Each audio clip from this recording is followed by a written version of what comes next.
Welcome to the Mayo Football League podcast. It's week 3 and lots of action for you this week, not only from the league but also in cup competition where Swinford have reached the Connacht Shield final and Castlebar Celtic will look back on some missed chances as they fell at the semi-final stage of the Connacht Cup. Westport and SNF United maintain their 100% records in the Super League and there's no stopping free-scoring Ballyhonus Town. Clithest came out the right side of another tight game and there were first wins of the season for Manula, Con Rangers, Killala, Newport Burrishoole and Clamorris-B. Elsewhere, Mayo under-18s have booked their place in the Interleague final and we have the draws for the Tonra and McDonald Cups. But first is to Celtic Park we go, where Castlebar Celtic's hopes of Connacht Cup success were ended by Sligo Leitrim side Carbery. Celtic will feel that they left this one behind as they failed to take their chances. Indeed, Celtic were much the better side for most of the first half but failed to make their dominance count as Carbery weathered the storm and put in a much better second half performance. Liam Flatley was denied by Mark Rooney in the Carbery goal and minutes later the visitors took the lead. A glancing header from Christopher Kelly. Carbery then added a second when Kelly played a ball in behind which Ibrahim Savage raced onto and finished in style to put the game out of reach. Celtic battled all the way to the end but unfortunately couldn't breach the Carbery defence as the Sligo Leitrim champions progressed to the final. Swinford though did make sure that Mayo would have a representative in the Connacht final as they reached the Shield final with a 3-1 win over Galway side Colemanstown United. The game finished 1-1 at full time thanks to a goal from Joe Slevin and Liam Foy's side grasped the opportunity as the tired legs began to show in extra time as Paddy O'Donnell and Peter McNicholas both hit the back of the net to put them into the final with Kilkerran United in a few weeks' time. Yeah, obviously delighted to get the goal, just to kind of set the trend for the first half. We knew obviously going down there it was going to be a very difficult match. Any teams that get to a semi-final of a Connacht Shield aren't going to be any pushovers. But once we got down there, we were up for it. We knew we were going to be in a battle. Colemanstown, very, very, very decent side, but we have enough confidence in each other, and we're playing very well as a team at the moment.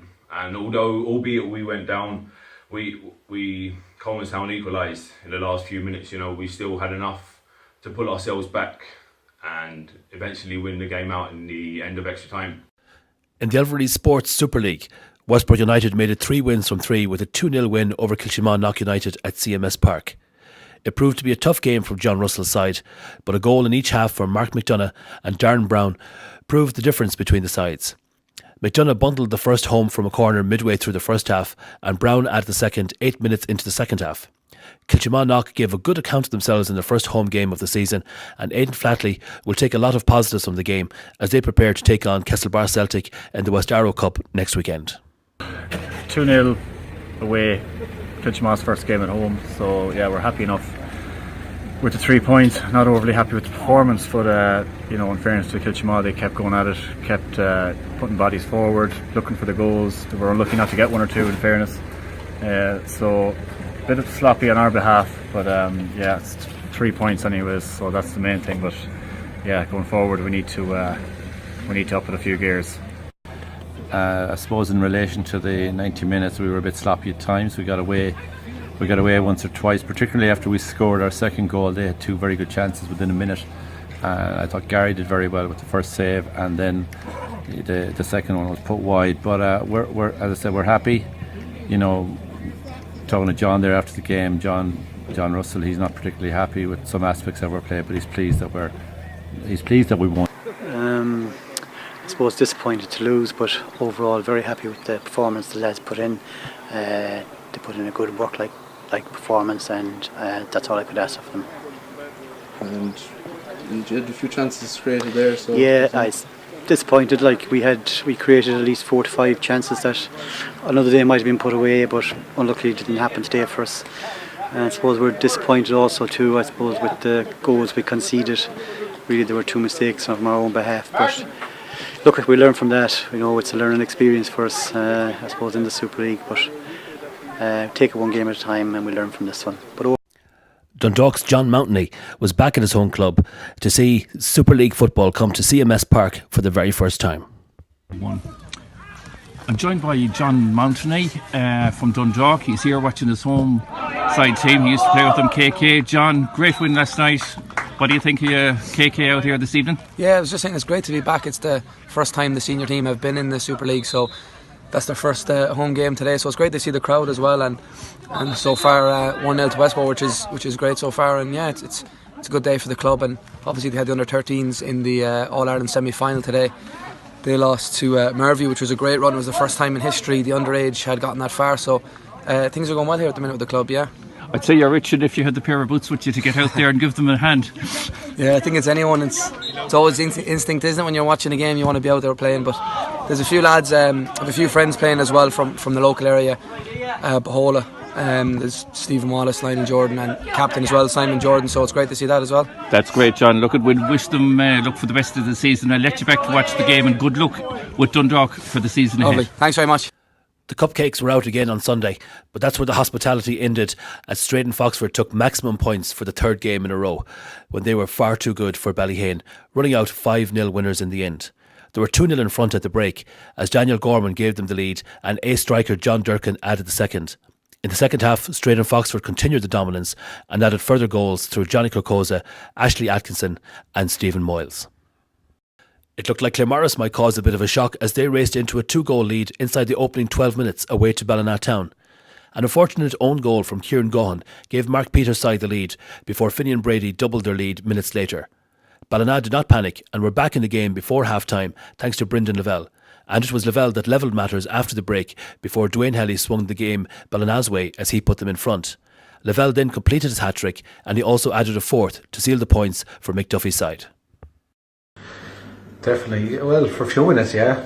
Claremorris were looking good, but we sort of knew if we got into the game, players we have, there's always goals in them. So yeah, we got back in. We got to grips with them eventually, but they're not a bad side in fairness. Not a bad side at all. The performances so far have been good. Are you happy enough? Oh, definitely, yeah. The lads are going well. I mean, it's a long way to go in the league. We know that for sure, but it's so far so good. Yeah, definitely. But an unbeaten start, you have to be happy with that, I think. Oh, definitely. 2 home wins, point on the road against Celtic. I mean, at the minute you couldn't ask for much more, to be honest. Manula picked up their first 3 points of the season after a 4-1 win over Eris Ainthia at Carnash. One of their Brazilian signings was to the fore in the opening half as Lucas DePaula fired Manula in front early on with an excellent free kick before Eris hit back as Nathan Riley rose highest to meet a corner and his header found the back of the Manula net. In what was an even first half, Manula did go ahead on 35 minutes when DePaula squared the ball to Franny De Silva to tap home into an empty net. Eris piled on the pressure early on in the second half but failed to take any of the chances that fell to them before Manula got a goal against the run of play through the excellent Chris Maughan. From then on, Manula were the better side and Declan Tonra added a fourth goal with 8 minutes remaining to put the result beyond doubt. Tough one to take, I thought. I thought we played well in the second half, and to lose the second half like that, you know what I mean? We're winning at half time, we're still in the game 2-1. It's just a tough one to take. We played well, we had chances and we didn't take them. They took them and we missed them. I think it's kind of simple as that, really. Yeah, it was a tough game. I suppose Eris were well in it. We went goal up to get equalised. They were well on top for a long time. We weathered the storm. Once we got on top of them, then it was a hard fought win. But there'll be a lot of teams that'll come here and struggle to get points because they know if to get their nose in front, they know how to defend the lead. So we're lucky enough to come away with the 3 points. Ballyhonus Town travelled to Achill Island and their impressive early season form continued with a 5-1 win against Achill Rovers. Gary Higgins was a star of the show as he scored a hat-trick. Ballyhonus' slick passing game was way too much for the home side. Sam Olibude and Hamad Atavani got the other goals before Mark Davitt got Achill's only goal of the game. Higgins grabbed a fifth and completed his hat-trick just before the final whistle as Tommy Page's side moved to the top of the table and now have scored an amazing 17 goals in their opening 3 games. Another fine win, another 5 goals, 17 goals for the season so far, only 3 games. We're happy enough just to get 3 points. I didn't mind 1-0 will do me, but 5-1, yeah, and then we're happy enough with the result, yeah. We're talking last week about the pace that was in the team and the counter-attacking, but the goals came from all angles. Yeah, we're delighted. The lads are training very hard, and 3 or 4 new lads coming again today that was on the bench the last week or two. With Jimmy Cribben had a great game there on the left. Gary had a good game. So we're just happy enough to keep rolling on and get 3 points in. Glenhest Rovers put in a very impressive second half performance as they came from behind to beat Snugbury United 2-1. In an even first half, Snugbury went in a goal up as Sean Curry converted from the spot after a rash challenge in the box led to referee Kevin Cox awarding a penalty, which Curry placed neatly into the bottom right-hand corner of the net.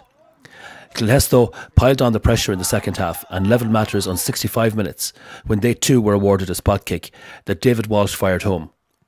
At this stage, there looked like there would only be one winner, and so it proved to be when Chris Rowland hit the decisive goal when he let fly an unstoppable half volley from 30 yards that skidded on the wet surface and into the net, leaving the Snugbury keeper with no chance.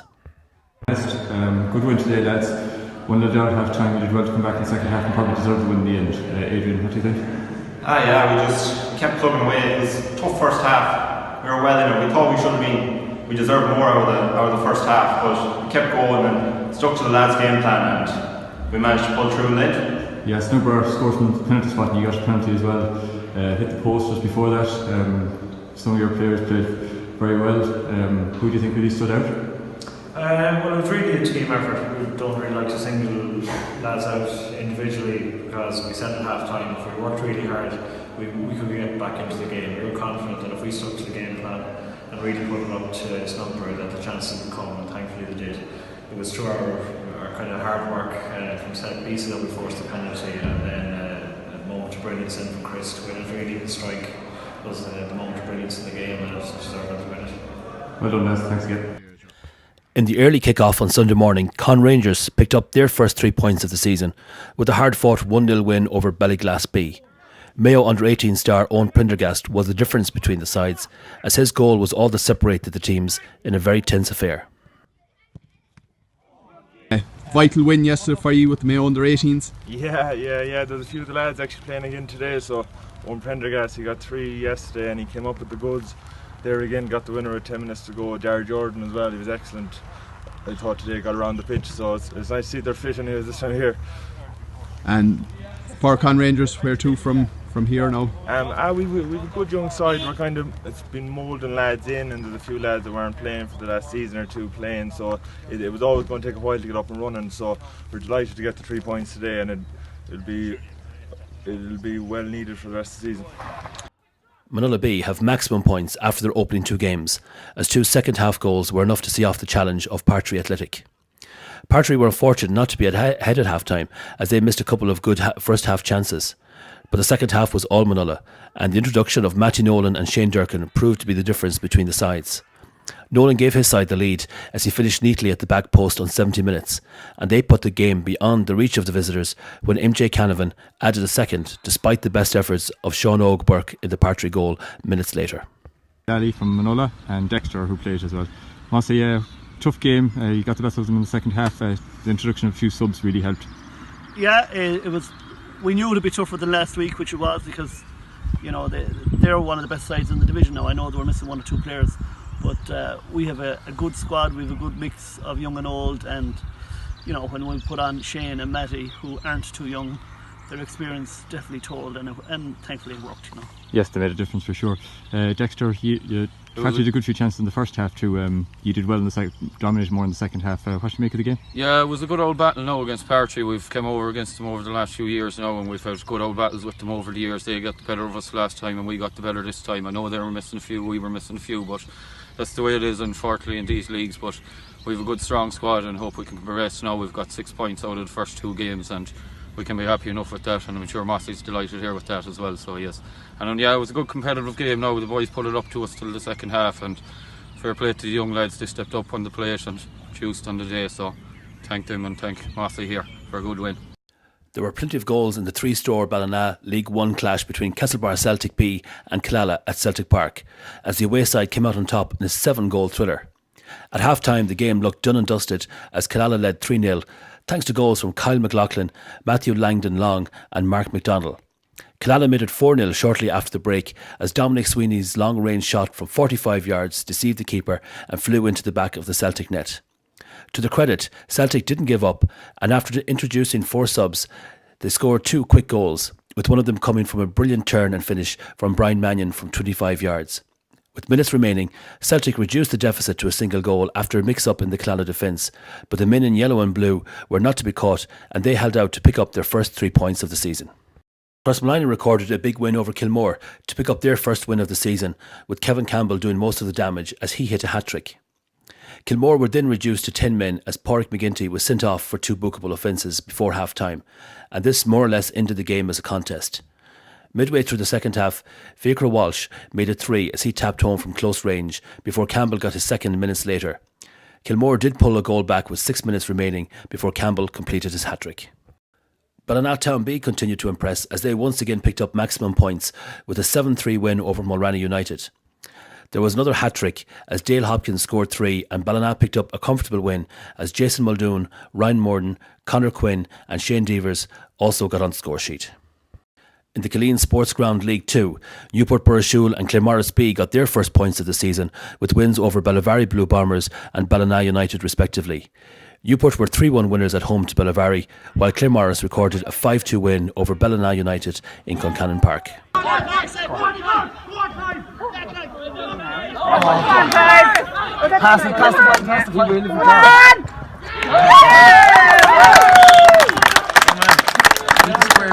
It looked like a draw all day. Both teams had given it everything and played it hard and played it fair. And the red card, I think it was a red, but I think that really made a big difference. Then the last 10 minutes we just pulled away with the 3 late goals, and 5-2 certainly wasn't a fair reflection on their performance or on ours for that matter. I think I'd say up until the last 10 you would have said a draw was fair, but we just had enough in the tank in the end just to inch it by. Maybe 3-2 would have been fair, but 5-2 was harsh in Ballina today, I think.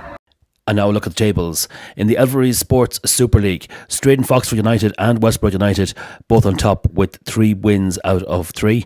And down at the bottom, Claremorris and Erris both waiting for their first points of the season.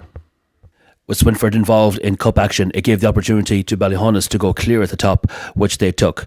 Westport United and Ballyglass still waiting for their first points. 2 wins out of 2 for Ballina Town B and Manula B gives them 6 points at the top of the 3-store Ballina League 1, and vital wins for Crossmolina and Killala today. And finally, as tight as it could be in the Killeen Sports Grounds League 2, 4 teams share 3 points. And now a quick look forward to next week, where the West Arrow Cup takes centre stage as the Super League teams battle it out in round 1, with the game of the day being Manula versus Westport United. And finally, we have the draws for the Tonra Cup and the McDonald Cup round 1. In the Tonra Cup round 1, we have Ballina Town B, Castlebar Celtic B, Crossmolina, Killala, Kilmore, Manula B, Mulranny United and Partry Athletic. And James Larkin of the Mayo League will draw the home teams, and the chairman of the Mayo League, Joyce Sweeney, will draw the away teams. Number 3. And the first one of the hat is number 3, Crossmolina. Number 2. And they'll face Castlebar Celtic B. Number 6. Number 6 is Manula B. 5. And they'll play Kilmore. Number 4. Number 4, Killala. Number 7. And they host Mulranny United.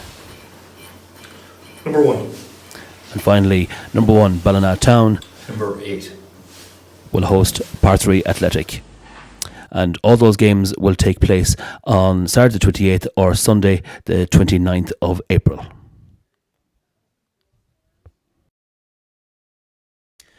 And last but not least, we have the draw for the McDonald Cup.